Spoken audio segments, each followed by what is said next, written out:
not get frustrated. I mean, there are some pet peeves, and I just want to get to the place where I'm not frustrated by him.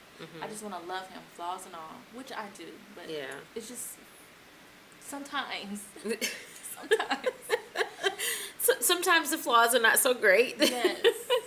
I think one of the things that really helped me, something that I saw as a flaw with my husband when we first got married, was that he's so super duper nice. And I loved it when he was super duper nice to me. Yes. But with other people, I wanted him to not be as nice, because I felt like people were trying to take advantage of him. And I took that to the Lord. I learned very, very, very early on, if you want to keep arguments down, take your grievance to God, not to your husband. And so I took that one to God, and I asked him, to change that about my husband. And the Lord, asked me back, are you sure you want me to change that? Because if I change the way he deals with other people, I'm also going to change the way he deals with you. So are you sure you want him to be more stern? Because that means he's going to be more stern with you as well.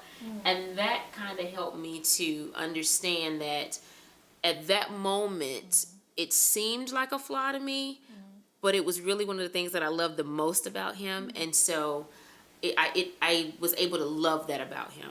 You know what I'm saying?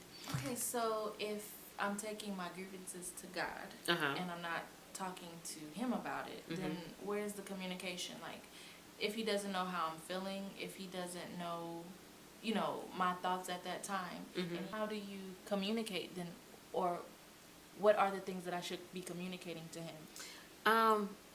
I think as women, we love to communicate, and it's not always productive communication, which is where the arguments come into play. But what I do, if something is really bothering me, then I go to God about it, and I get the emotionalism out of the way.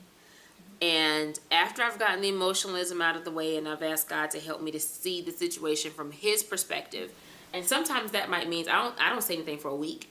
It might mean I don't say anything for a month.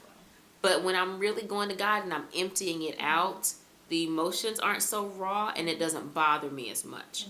Then after the emotions are gone, then I can sit down with him and say, babe, I need this. As your wife, I'm saying this is something that I need changed, because it really bothers me. And because he loves me, and because I'm coming at him in a way that's respectful, then he's receptive, and that's why we don't argue.